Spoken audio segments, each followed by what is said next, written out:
اسرائیل میں ایک نوجوان اپنی معاشی اور عیاشی کی وجہ سے بہت زیادہ بدنام ہو گیا تو لوگوں نے اسے گھر سے اور شہر سے نکال دیا. شہر سے باہر نکلا, کچھ عرصے بعد کھانے پینے کے اسباب ختم ہوئے تو موت نے آ گھیرا.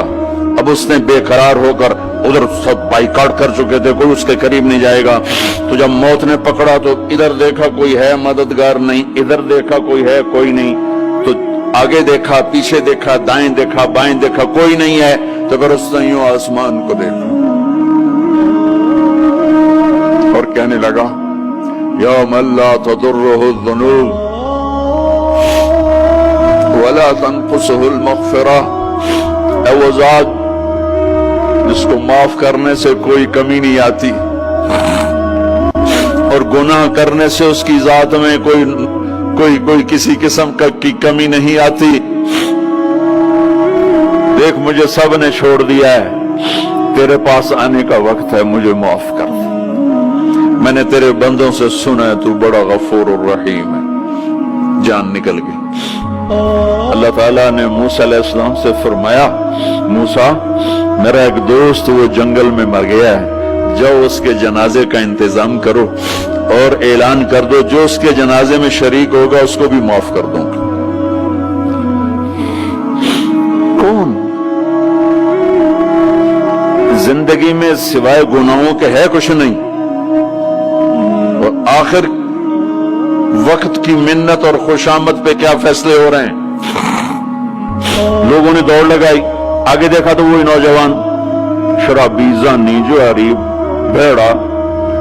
موسیٰ یہ تو وہ ہے جس کو ہم نے شہر سے نکال دیا تھا, تو یہ ایسا ولی کیسے ہو گیا کہ ہم اس کے جنازے میں آئیں گے تو بخشے جائیں گے. تو موسیٰ علیہ السلام نے اللہ سے پوچھا یا اللہ تیرے بندے کہہ رہے ہیں کہ یہ بہت برا ہے, تو کہہ رہا ہے میرا دوست ہے, تو میں کیا کروں. تو اللہ تعالیٰ نے فرمایا موسیٰ یہ سچ کہہ رہے ہیں اور میں بھی ٹھیک کہہ رہا ہوں.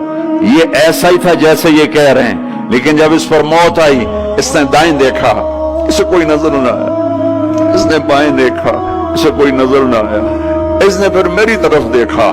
تو موسیٰ میری غیرت نے گوارا نہ کیا کہ جس کو سب چھوڑ جائیں اور وہ بے بسی میں مجھے پکارے اور میں اس کی پکار پہ لبیک نہ کہوں.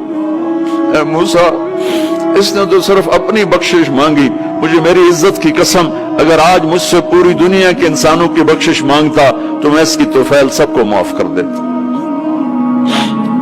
میرے عزیزوں, نوجوانوں, میرے بھائیوں, آؤ ہم اللہ کو منانے والی زندگی کی آج ابتدا کریں. نیت کرتے ہو تو آؤ یہاں بیٹھے بیٹھے ہم توبہ کریں کہ یا اللہ جو ہوا بس ہو گیا, آئندہ نہیں کریں گے, معاف کر دے. تو توبہ کی نیت کرتے ہو, ٹوٹ جائے تو پریشانی کی بات نہیں, پھر توبہ کر لیں گے, پھر ٹوٹ گئی پھر کر لیں گے, پھر ٹوٹ ما لم یغرغر, جب تک موت نہیں آتی ہر دفعہ کی توبہ ایسے ہی قبول ہے جیسے پہلی قبول ہے. تو نیت کرتے ہو سارے بھائی, کہو میرے ساتھ یا اللہ میری توبہ, پھر کہو زور سے یا اللہ میری توبہ, پھر کہو یا اللہ میری توبہ. یہ 3 لفظ آپ سے میں نے بلوائے ہیں, اگر دل سے بولے ہو تو اللہ کی قسم مبارک ہو, آپ سب ایسے بیٹھو جیسے ابھی ماں کے پیٹ سے نکلے. سب معاف. 15 سے 85 سال کی عمر والے نظر آ رہے ہیں, سب معاف.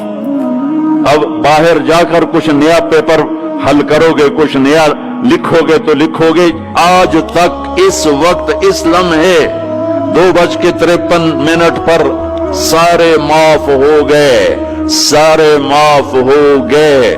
اور اس وقت یہ حال فرشتوں سے بھرا ہوا ہے, وہ تمہیں دیکھ کے خوش ہو رہے ہیں, تمہارے بوسے لے رہے ہیں, اور عرش تک گونج پڑ گئی ہے کہ میرے خیال میں یہ ساؤتھ افریقہ کی تاریخ کا پہلا ہی اتنا بڑا اجتماع ہوگا کہ اتنے اہل ایمان کٹھے ہیں اور سب نے کہا یا اللہ میری توبہ.